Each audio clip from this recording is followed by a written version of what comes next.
she was on set with Will Smith. Okay.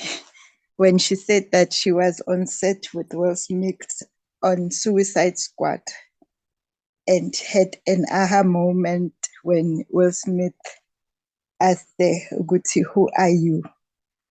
And she said, what does that mean? I know who I am. He asked, no, but who are you? And she said that he said that he'll always be that 15-year-old boy whose girlfriend broke up with him. And she defined it as the girl who is running.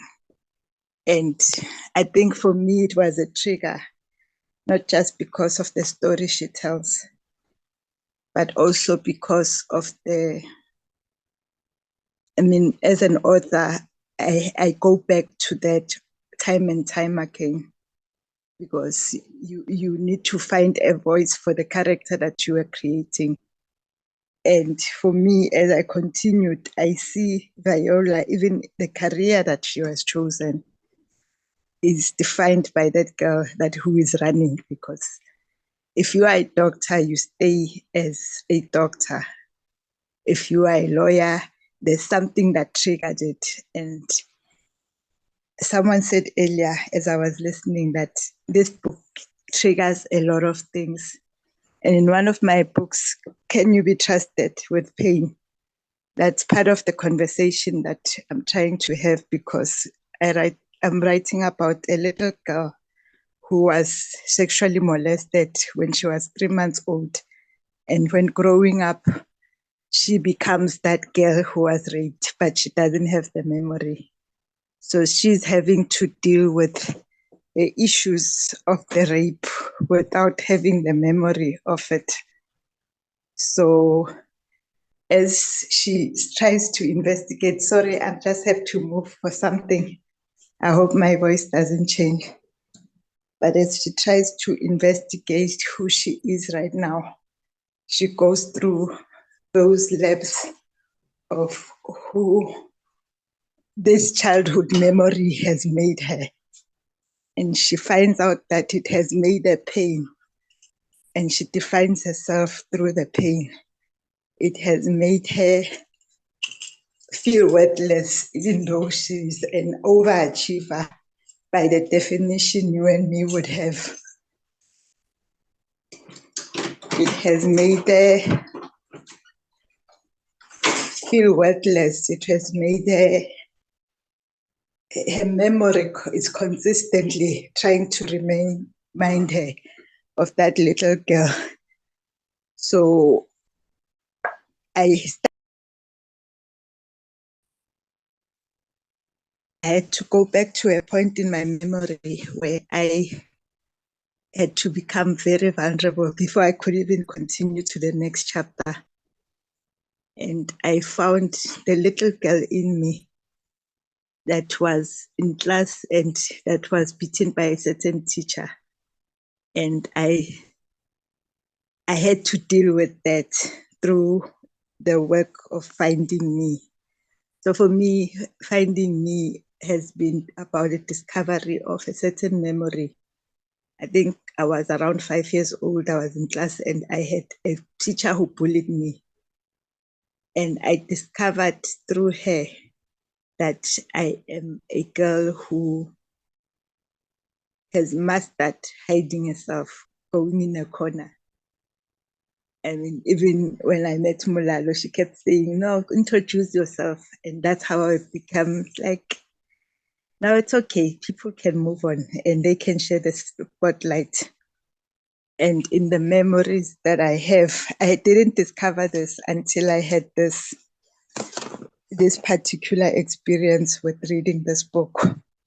So for me, I think each of us can tell our own story of what finding me really, how that defines you as an individual, how that defines you as it defines us as a collective, because there's been that one thing that keeps being triggered as we go through what life is all about for us.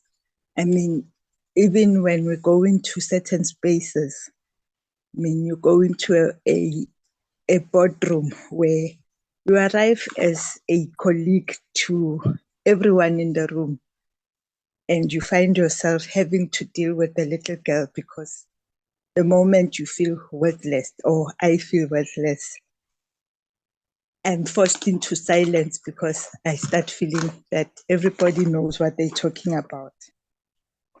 And that hinders part of the journey that I'm supposed to be having, as opposed to dealing with the feelings that this little girl has felt and coming to terms with them in order to move forward. So for me, it's been a journey of really discovering what, maybe let me put it this way, that there's a course I went to that deals with self-esteem. And I remember we were doing this generator of always going around in circles and having to listen to what the mind says every time you have a conversation with yourself. And everyone around you thinks that we has defined the world by herself. You're making choices, not making choices not to change what is. I mean, we can't really change our past in reality, but we can move forward from our past and make certain choices. And that's what it is for me, that in finding me, there are changes that I've had to make when dealing with that little girl. That I was having a conversation with a certain friend that you're not going to hide anymore. Actually, when people ask you, it reminded me of the book, The Year of Yes. But when I said yes, and I said, I found a piece of that little girl. I found the piece of that little girl who continued to strive to be seen. Because I think the bullying experience for me has decided my journey and had put me in hiding. And whenever I am given an opportunity to show up, I start hiding. And when I catch myself doing that, I'm able to say, okay, now what would the reaction be if it was changed, if I had to make a choice? And that's saying yes to something else because I need to be visible.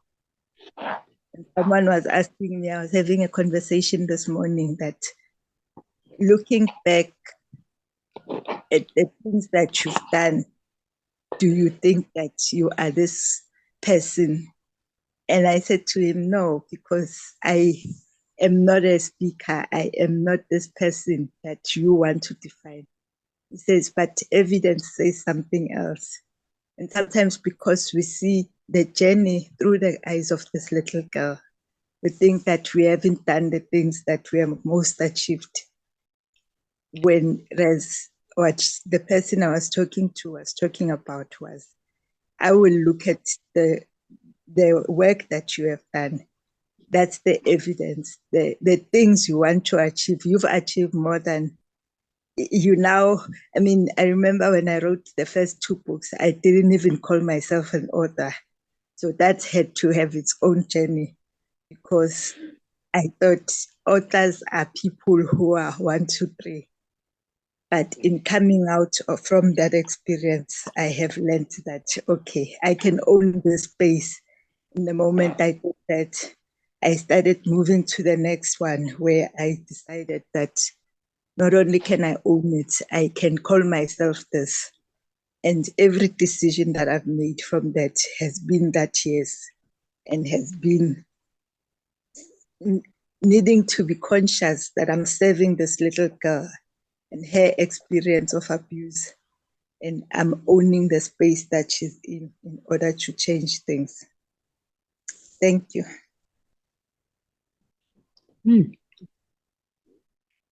Wow. That's all I can say. Wow. That was quite mouthful, emotional, and fruitful. I can't stop myself from really feeling emotional, especially if we're going to talk about viewing life as the little girl that we once were, because we were all at some point a young girl running away from something, hiding from something. Others were fortunate enough to have someone to call to defend them, just like Viola did with her older sister.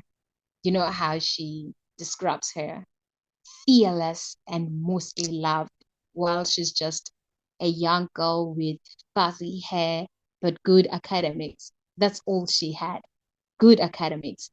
For her to be seen and to be heard and acknowledged, she had to put up whatever achievement that she got. That is how most of us are. We are not working hard only because of we really love working hard, but because of we have some fears, we have some insecurities, we have some worries and stresses about who we really are. And those childhood traumas, they keep on popping out. Sometimes they even pop up in relationship. You'd find yourself falling in love with a man that is emotionally unavailable, and you have to work hard to get their attention the same way our parents were. Some of us grew up in families where our fathers are absent. So the only thing we had is to work hard at school so that they can notice us. The only time they celebrate us is when we show them our end year report and the achievements and the awards that we had. This is very emotional and powerful. I don't want to lie. But now I am going to allow the floor to have some questions and answers. So feel free to throw in whatever question you have about the book, and us, the bookworms, the nerdy jigs, are going to respond. Kidding. Everyone is going to respond.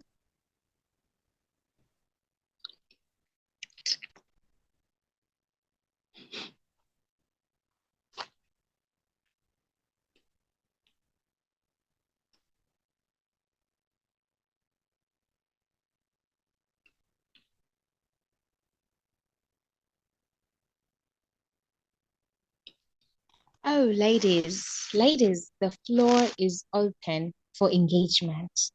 Please let me hear the voices of the queens. Good afternoon, ladies. Hi, Wendy. How are you guys? I'm going to speak for myself. I'm doing amazing. It's so lovely to see you. You're so beautiful. I'm good also. Can you guys hear me clearly? Is that they lived in poverty. I know what poverty smells like myself. I've been there.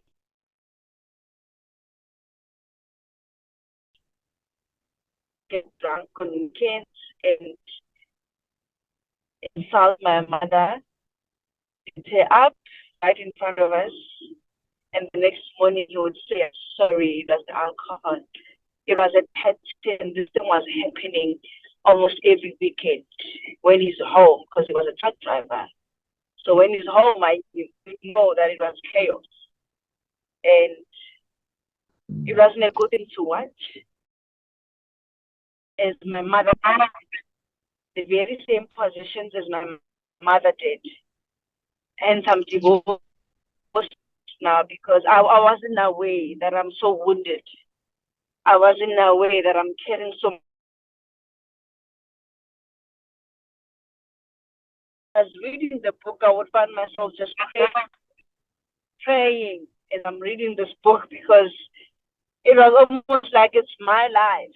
It's my life. Unfortunately, I don't have both parents, and till this day, I'm trying to find my way. I'm trying to heal past traumas. The inner child is so wounded, and I did not know this until I got married And the partner I had abused me the very same way my dad did to my mom.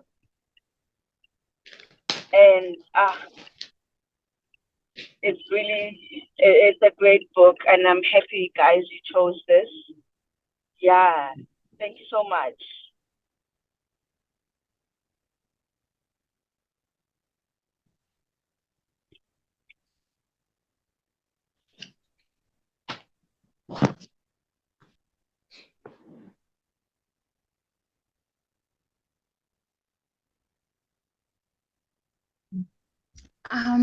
Thank you very much, Wendy.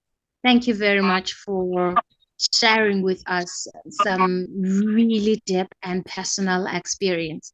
So I would just ask you, ladies, just one word. Give me one word. How did the book make you feel? Just one word.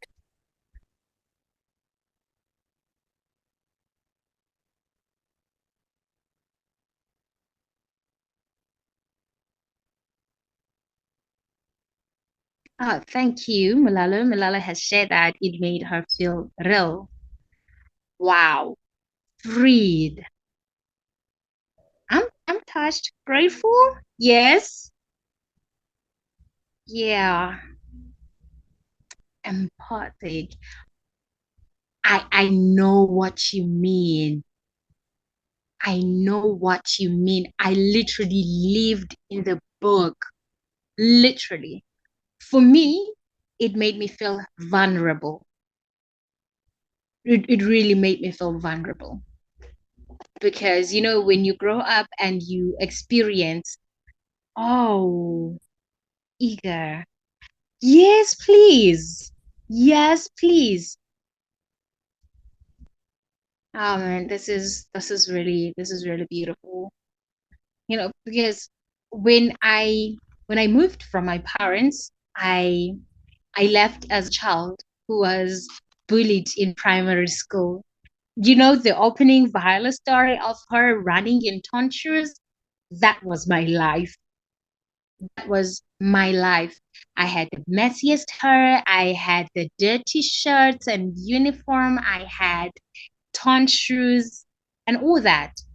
But when I had an opportunity to leave my family and live with another, I I was not really adopted, but they took me in because the woman could not have a child. So she gave me everything beautiful a girl child could ever wish for. So when I got the opportunity to leave my family, I said that I will never look back. I will never go back there. And I literally did not. It's like between the 7-year-old me and the 21-year-old me, there's some missing memories. I do not remember other things that happened, but the minute I touched Viola's book, the memories came running. I cried for days. I literally cried for days because now I could remember why I did some other stuff that I did. I remember why I hated to feel. One thing that really irritates me is to feel. So in order to run away from that, I get busy. When you're busy, you don't get the chance to get into your feelings and talk about how you I did not have time for that. Like it really made me vulnerable. It reminded me on why am I working so hard? Why am I suppressing myself? Why do I want to be a well-known person? Why do I want to be a star? Why am I doing this to myself? Why am I suffocating myself with all this? And then I remembered that, girl, at some point, you were like that and you had no one. You literally had no one to defend you. You had no one to talk to, nothing. And when you got into space as I think it's Nomtebo. As Nomtebo said that, there are spaces where you would get to and then you'd feel like you do not belong. It's not that you don't belong, it's just that your old self, the child in you, it knows that given a chance, it was never going to be allowed any chance on the day to be there. It's not that you do not qualify for all the grace that you're receiving. It's the inner child in you holding on, scared because of What if I mess up? It always says that. What if I mess up? Ah, before I say too much, let's give the floor to Bulela to handle the case presentation. Over to you, Surat. Thank you so much. So it is my name, Bulela Salman Gabecha, and thank you for this opportunity. Quite intimidating. It's a big book, not in terms of the number of pages, but it's large as Viola, and how she's lived and how she's chosen to live in that to get out of this situation.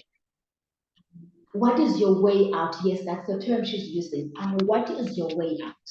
And there's something that I think it's Viola herself. Yes, she does respond, maybe not necessarily with her mouth, but in her actions. Because in the end, all she wanted was to make sure that she leaves the abuse, the everything that she has lived, leave it behind and start afresh.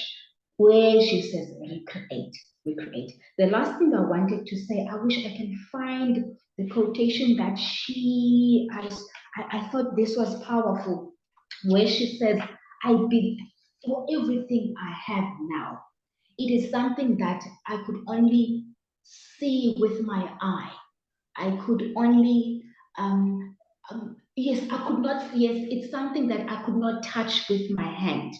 But it's something that I've always believed with my heart. She says it so beautifully. It's a pity. I'm going to put it on the chat because it's just powerful to know that you've got to have it in you in order to be able to get. You've got to see it. It may not be something that you have it at that time, but you've got to be able to see it. And as you see it, God will make it come to you in whichever way, whether it comes today or it comes later. Because if you remember Viola, there's a time where she saw her parents fighting. Well, fighting, dad was beating her mom. And she ran after so many screams to the bathroom. And she prayed to God that God, just get me out of where I am. I'm going to count up to 10. If I get to 10 and I'm still here, it means that you don't exist. Now she opens her eyes. She's still at home. That means to her, God doesn't exist. Later on, she has left her home. What does that mean? It means God existed then. It's just that it was not at her own time that she would leave home. Look, it's a beautiful book. I've seen parts of me, and I'll disappear. Just give me a minute, please. I saw parts of me. I didn't grow up poor. I was never rich, but I won't lie and say I was poor. I was never poor, and so it was humanity that made me relate. So it became relatable purely on the basis of we are human. It is not because I've seen what it is to be poor. However, I know what it is to not have the resources to get to where you want to be. If there's one thing I've learned here, it is to me a fact that with limited resources, it will take you and it will take a lot from you to get the life that you want to live. And there are many stories you can take from this. You don't have to be poor. You don't have to experience racism. You don't have to experience poverty for you to relate. But you can take what speaks to you. And I think I'm delaying you because I'm still looking for that quotation, but it doesn't want to show itself to me, so I will let it go. But all I can say is that it's a beautiful book, well written. I enjoyed her voice, and that she's a storyteller. Close to everything that actually happened to Viola's life. You know what I mean? We all felt different. We reflected differently. But you know what I like in everything that Bulela has said today to us is to love yourself. You know, like to love yourself, because when you actually start to accept yourself as you are, regardless of what other people say, when you start to accept your flaws and your mistakes, you become unstoppable because no one can tell you anything. Whatever that they bring on against you, it doesn't matter because you know yourself. She accepted herself as she is so that she can be the person that she is today. You know, it would be very beautiful if ever we start that today, accepting ourselves as we are right now, not the person we want to be in the future, because we're going to miss who we are today. The person you are today has all the capabilities and great ideas to lift you exactly where you have to be. Poverty or not, employed or not, you have what it takes. So now we are on the stage where we discuss, we dive in, we dive right in. This book. And there's something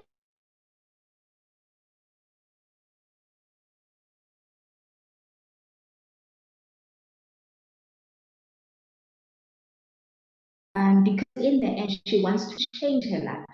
And the very thing that you change, it is to take a leap of faith.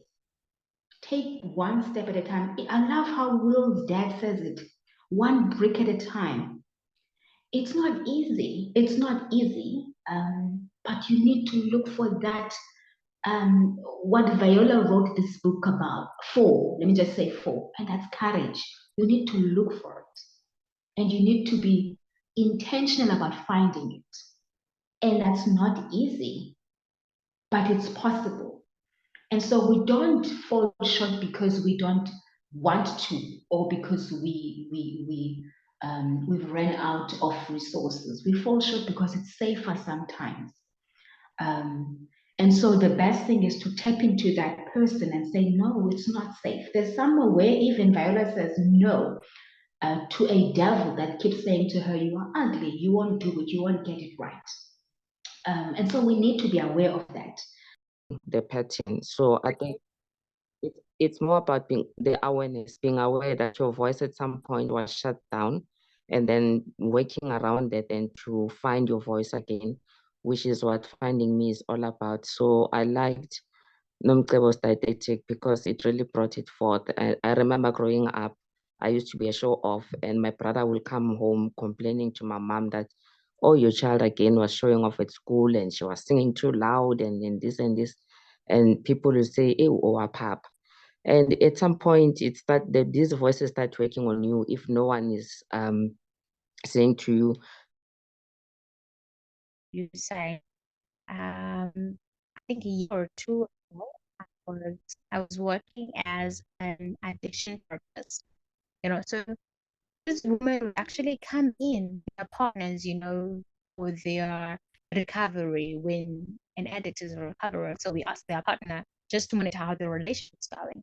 This one time, this lady is talking about how the partner has changed, and all of a sudden they asked her, what does she wants to eat? And she didn't know. So when for a very long time nobody cares about what you think, or or even wanting to hear your view, you become comfortable in not speaking at all. You take whatever someone gives to you. And then this one time she was asked, what do you want to eat? And she couldn't answer. She didn't know what she wanted to eat because no one ever asked for her opinion. So like it's really important, you know, exercising our voices. And start small. And also where we actually grew up, it has an impact.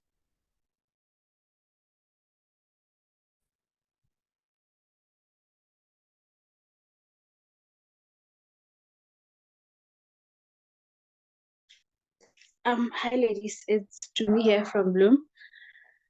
You know, I from the first month I joined this book club, I remember I hadn't read the that month's book, and then I decided, I'm going to listen to the review. I'm going to join the review either way. And after that, every book that I haven't read, I said I'm joining the review either way. And I didn't read this one also, but I'm definitely buying it and I'll read it later on. But I just want to say thank you so much. Thank you so much, firstly, Muraro, for this opportunity. And thank you, ladies, for saying yes to this call of being in this book club, of reading the book, of participating in the review, because you have opened my eyes further. I've been struggling with a few things, and the answers that I've got, you guys just confirmed it or them again today. Firstly, is in being afraid of your own light. Like sometimes you'd see at the end of the tunnel and see that brightest light, and you're afraid of, if I can get to that place, what's going to happen to me? How will I handle that? And not it's what is this? Not accepting myself. Hore, I'm afraid of that light that I see. I don't think I have courage enough to handle it. And thank you for saying that we authenticity. It's one thing that for the ladies who went to our conference, I asked to talk in towards the end where Tanga asked who would like to say something. I only wanted to say one thing. Mulalo, thank you for being authentic. And again, Busi said it, wrote it, Hore. Just authenticity. It's one thing she's taking. And thank you again for reminding me. Oh, we need only to be authentic. We need only to be ourselves and not dim our lights. And in us shining, allowing our light to shine, allowing it because it's already there, allowing it to shine will help others to shine theirs. So with that being said, thank you to all of you ladies for allowing your light to shine so that I can acknowledge mine.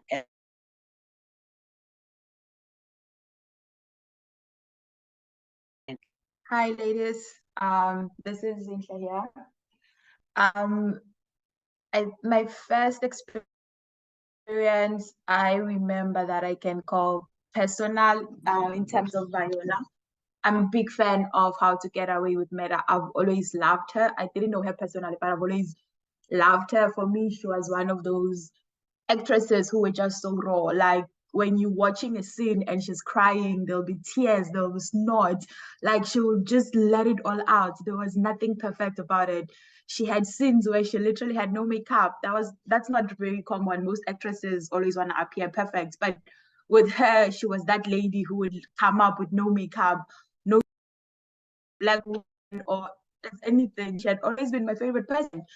And I don't know, I guess it had me to some extent to think that that's how someone was looking at her. And I don't know, but it's that memory stayed with me. So now going through her book and having her like reading that she actually went through a situation where she was called ugly and black, it I don't know, it did something to me because it made me realize that she did not leave it there. There are still people who are looking at her because of her complexion and they still think she's ugly. Like with everything she's achieved, there's still people who see her as that ugly black woman. So to some extent, never actually she might never not be that woman until she accepts herself and she knows who she is, so that whatever people say, whatever they call her, it will not affect her because she knows who she is and she knows that she's a beautiful woman. So yeah, I think I'm still reading the book. As some of you saw, I only started reading it yesterday, but I went all the way to like chapter 11. And it is also helping me find me because I also had to think about who am I? And I found out I'm also that little girl from like many years ago. And no matter where I go, no matter what I do, it will always come back. Oh guys, you got me crying over here. Don't do that. Don't make me all emotional, please. It's Sunday.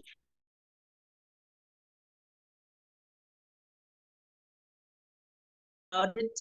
I look at Molalo, you know, she is, I've only known her, I think I've met her physically this year. I found out about the book club online this year as well. And I met her in one of the workshops that is there. So she is so unique, authentic, and she has found herself that she's so comfortable in her own skin that, you know, you cannot, her authenticity stands out, whether she's standing in the front as a president, whether she's on a phone call, whether she's with other people, but they cannot overpower because you are the real you. So finding me, it's such a beautiful book. Like I can say a lot about it, but thank you for the minutes given to speak about it. Thank you.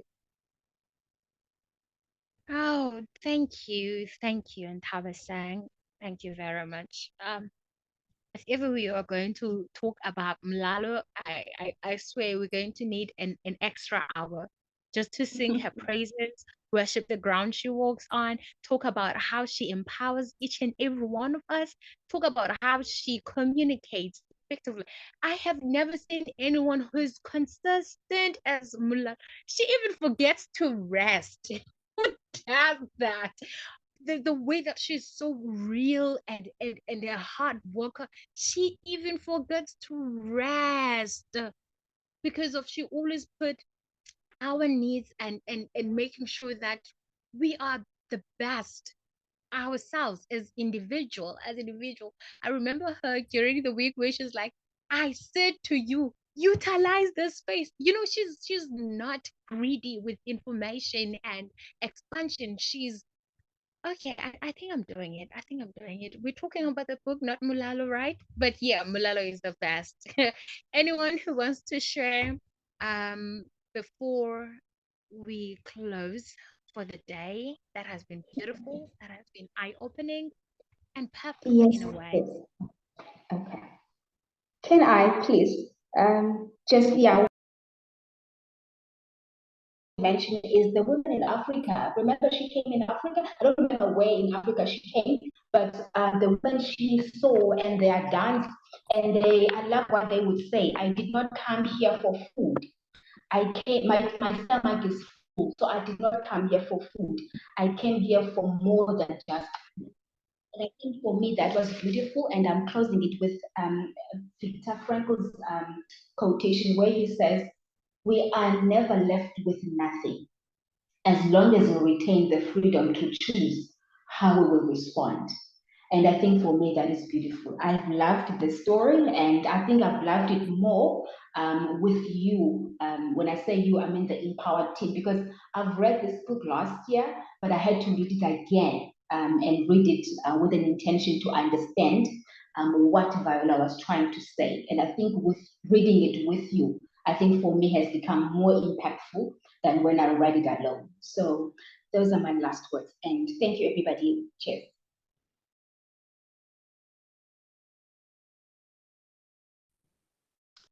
Oh yeah. I remember this one.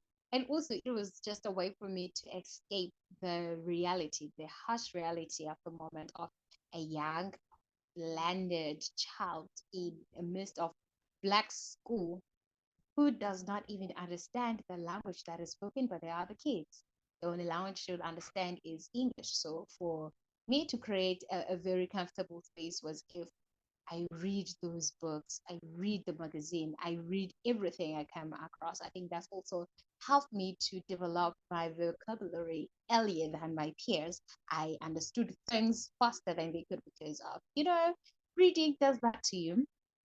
And I would dive into the characters, I would live and feel the pain and their stories. And I would even refer people, if ever I see something happening, I would actually refer them to it. Oh my goodness, it's just amazing. And looking at the time, do we proceed? Do we continue to conversate because of we started late, of course, or do we see each other on the next session?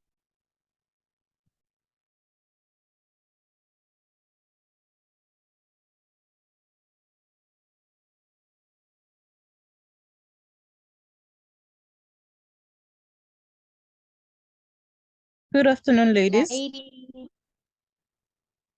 Hi, I am here Lalo. as well. Yes, just to share my experience of the book. I'm one of the people that I think it was the first or the second of the month, and I was like, ladies, now I'm done with the book. I really enjoyed the book. Just listening to Viola go through the book and share about her journey, the abuse, the poverty. It's something that one could easily relate to. And also listening to Malebo's voice note yesterday when she was sharing about how we are so grateful to be living in South Africa where the weather is not that bad, because sometimes we experience some of the things, but we don't look at it from the eyes of gratitude. So for me, the book was real.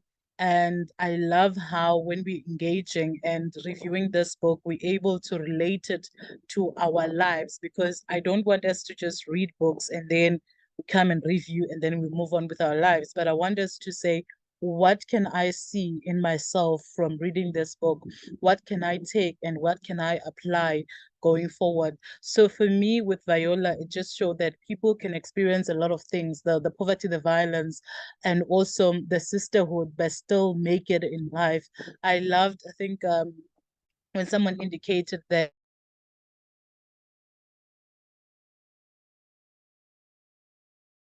It was so exciting. Okay. Oh, yeah, she is.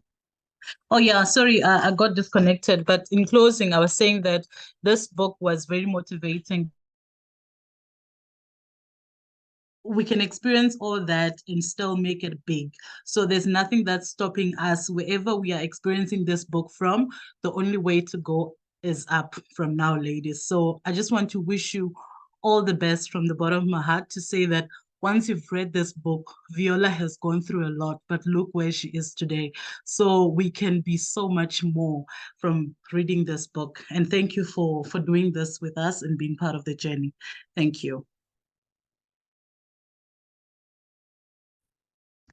Madam President has spoken.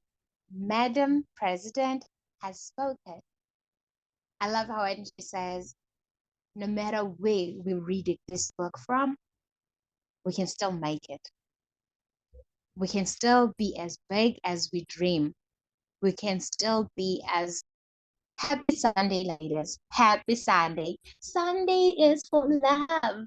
Oh, right?